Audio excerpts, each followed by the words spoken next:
नमस्कार। About India channel में मैं अनिल केसी आपका स्वागत करता हूं। अबाउट इंडिया चैनल का वास्तविक उद्देश्य भारत की संस्कृति एवं विरासत से आज की युवा पीढ़ी को परिचय कराना है और इसके अंतर्गत हम लोग कई श्रृंखला लेकर आ रहे हैं और उन श्रृंखलाओं में हम लोगों ने अपनी प्लेलिस्ट में म्यूजिक यानी संगीत को भी जो है वह शामिल किया है और उसी संगीत में आज हम लोग जो है एक विषय लेकर आए हैं जिसमें है ध्रुपद गायन शैली।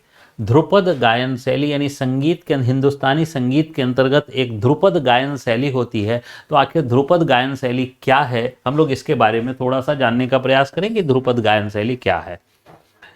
तो देखिए, ये तो तय है कि हिंदुस्तानी संगीत के अंतर्गत जो है यह गायन की एक जो है स्टाइल शैली यानी जैसे हम लोग कहें स्टाइल है।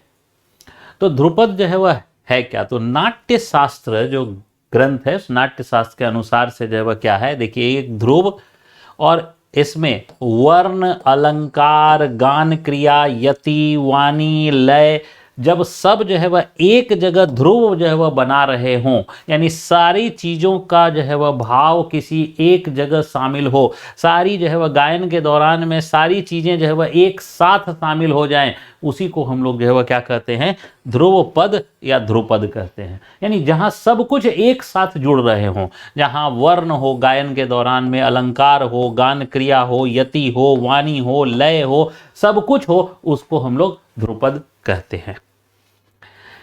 अब देखिए, ध्रुपद शैली जो है वह कहा जाता है कि जो दरबारी संगीत है उस दरबारी संगीत की उच्चतम श्रेणी मानी जाती है ध्रुपद शैली।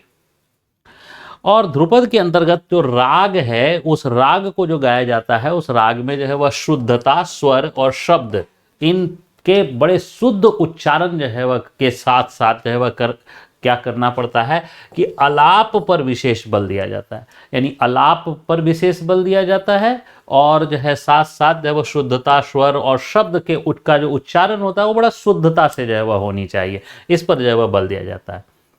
अब ध्रुपद गायन शैली की उत्पत्ति कैसे हुई, तो माना जाता है कि ग्वालियर जो है में एक जो है वह शासक हुआ करते थे मानसिंह तोमर, चंद्रवंशी शासक। तो इनका जो काल है 1486 से लेकर 1516 ईस्वी तक, और ये संगीत के बड़े ही महान कलाकार स्वयं भी थे, लेखक भी थे। मान कौतूहल नाम की पुस्तक संगीत पर जो है इन्होंने जो है वह लिखी थी और संगीत के बड़े विशेषज्ञ थे और संगीत के कई जो है वह कलाकारों को उन्होंने जो है वह अपने दरबार में जगह दे रखी थी। और इन्होंने ही जो है वह दरअसल ध्रुपद जो है वह गायन के बारे में इन्होंने ही ध्रुपद गायन का आविष्कार किया था। हालांकि कुछ जो है वह जो संगीत के जानकार जो है वह मानते हैं कि ध्रुपद गायन की शैली जो है वह बहुत प्राचीन विधा है और वह वैदिक कालों से ही चली आ रही है।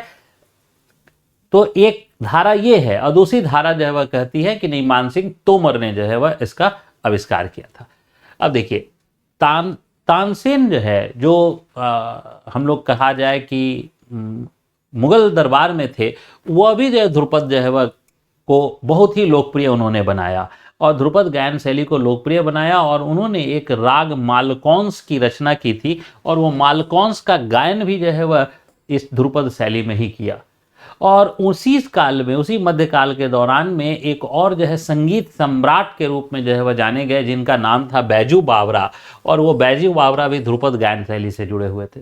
इसका मतलब है कि मानसिंह तोमर, तानसेन, बैजू बावरा ये सब जो है वह ध्रुपद गायन शैली से जुड़े हुए जो है वह लोग थे। अब देखिए, अबुल फजल जिनकी पुस्तक है आइन ए अकबरी, आइन ए अकबरी में उन्होंने ध्रुपद गायन शैली की चर्चा की है और कहा है कि तानसेन के ध्रुपद गायन शैली से सम्राट इतने जो है वह प्रभावित थे कि उन्हें 2 लाख असरफियां जो है वह दी थी गिफ्ट में।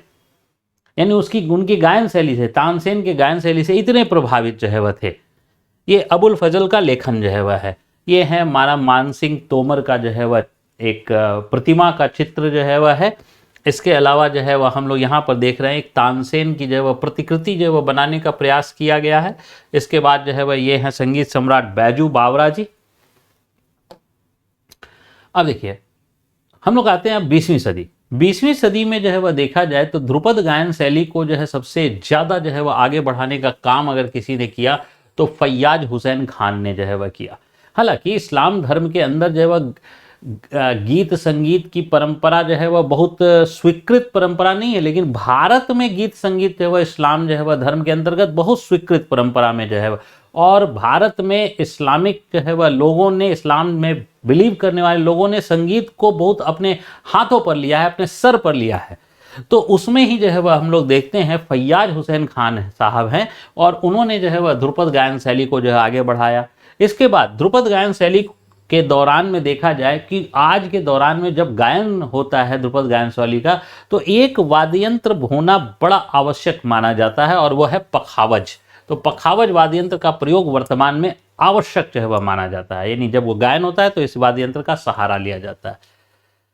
14 मार्च को इंटरनेशनल डे ऑफ ध्रुपद मनाया जाता है या ध्रुपद दिवस भी इसे कहते हैं, और वो इसलिए है क्योंकि इनके ही जो एक और जो है वो बड़े महान कलाकार हैं जिनका नाम है उस्ताद जिया मोइनुद्दीन डागर, जो डागर ब्रदर्स के रूप में भी जाने जाते हैं। इनके एक और भाई हैं डागर ब्रदर्स और उनकी परंपरा, उनकी फैमिली है, पूरी डागर फैमिली है जो कि सब के सब ध्रुपद गायन से जुड़े हुए हैं। तो ये जो है वह इनके जन्मदिन, मोइनुद्दीन डागर के जन्म तिथि को ही जो है वह 14 मार्च को इंटरनेशनल डे ऑफ ध्रुपद जो है वह मनाया जाता है। अब देखिए ये उस्ताद फैयाज हुसैन खान हैं, उसके बाद जो है वह हम लोग देखें ये जियाउद्दीन मोइनुद्दीन डागर, ये सब महान कलाकार जो हैं वह हैं ध्रुपद के। यही पखावज वाद्य यंत्र है जिसका जो है वह सहारा लिया जाता है, पखावज वाद्य यंत्र का।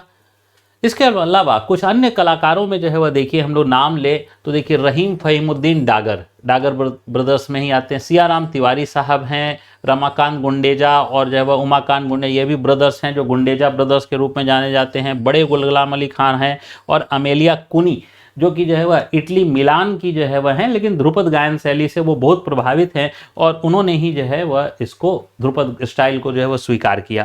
आइए इनके चित्रों से भी परिचित हो जाएं। ये फहीमुद्दीन डागर साहब हैं।